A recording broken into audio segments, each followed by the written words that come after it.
Middle east में चल रहे महायुद्ध के बीच एक ऐसी खबर सामने आ गई है जिसको देखकर अमेरिकी राष्ट्रपति डोनाल्ड ट्रंप बौखलाए हुए दिखाई दे रहे हैं। जी हाँ, बिल्कुल आपको बता दें, ईरान का रौद्र रूप ऐसा है कि वो खाड़ी देशों पर अभी भी बरस रहा है। आपको बता दें, दुबई की इंटरनेशनल एयरपोर्ट पर ईरान की तरफ से मिसाइलें दागी गई। आज इस रिपोर्ट में मैं आपको वही बताने वाला हूँ। नमस्कार, हिंदुस्तान 9 उत्तर प्रदेश देख रहे हैं आप और मेरा नाम है तुषार शरार। मिडिल ईस्ट से इस वक्त एक बड़ी खबर सामने आ रही है। खबर है कि दुबई में स्थित दुनिया के सबसे व्यस्त एयरपोर्ट्स में से एक दुबई इंटरनेशनल एयरपोर्ट के पास ड्रोन अटैक की खबरें सामने आई हैं। बताया जा रहा है कि इस हमले के बाद पूरे इलाके में अफरा तफरी मच गई और सुरक्षा एजेंसियों ने तुरंत इलाके को सील कर दिया। इतना ही नहीं, लोगों को सख्त निर्देश दिए गया कि कोई भी फोटो या वीडियो ना खींचे, उसे सोशल मीडिया पर शेयर ना करें, क्योंकि इससे सनसनी फैल सकती है। अब सवाल यह है कि आखिर यह हमला किसने किया?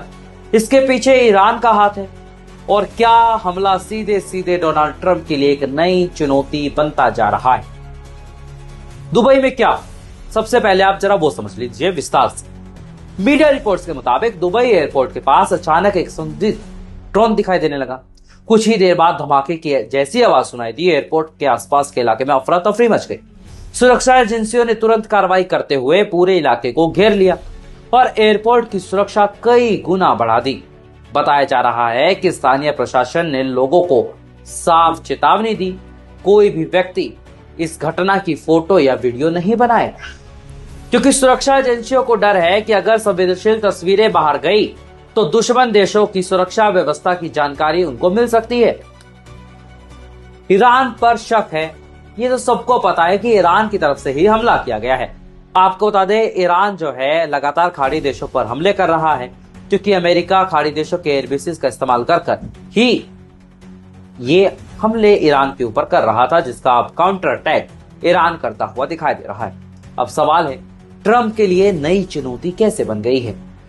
इस पूरे घटनाक्रम के बीच सबसे बड़ी चुनौती सामने आई है अमेरिकी राष्ट्रपति डोनाल्ड ट्रंप के लिए, क्योंकि अगर खाड़ी देशों में इस तरह के हमले बढ़ते हैं तो अमेरिका की पूरी रणनीति खतरे में पड़ सकती है। अमेरिका लंबे समय से मिडिल ईस्ट में अपने सैन्य ठिकानों और सहयोगी देशों के सहारे रणनीति बनाता रहा ईरान पर हमले, लेकिन अगर ईरान इन ठिकानों के आसपास लगातार हमले करता है तो इससे अमेरिका की सुरक्षा व्यवस्था पर भी सवाल खड़े हो सकते हैं। यही वजह है कि अब वॉशिंगटन में भी इस घटना को लेकर हलचल तेज हो चुकी है, यानी व्हाइट हाउस में अब हलचल तेज हो चुकी है। ऐसे में अब क्या मिडिल ईस्ट में युद्ध और ज्यादा फैल रहा है? जानकारों का मानना है इस तरह के हमले अगर जारी रहे तो मिडिल ईस्ट में अब ये युद्ध जो है, संघर्ष जो है, और खतरनाक रूप ले सकता है, क्योंकि इसमें सिर्फ ईरान इजराइल ही नहीं बल्कि खाड़ी देशों में सीधे सीधे प्रभावित होने वाले हैं। तेल की, गैस की सप्लाई ठप हो रही है। ऐसे में अब बाकी देशों का इंटरफेयर इस युद्ध में होता हुआ शुरू दिखाई दे सकता है। दुबई जैसे शहर अंतर्राष्ट्रीय व्यापार और हवाई यात्रा का बड़ा केंद्र है। अगर यह सुरक्षा खतरे में पड़ती है तो इसका असर पूरी दुनिया की अर्थव्यवस्था पर पड़ सकता है। ऐसे में तो कल कुल मिलाकर दुबई एयरपोर्ट के पास हुआ ये कथित ड्रोन हमला कई सवाल खड़े कर रहा है। क्या हमला सिर्फ एक चेतावनी था? क्या मिडिल ईस्ट में युद्ध अब खाड़ी देशों तक फैल रहा है लगातार?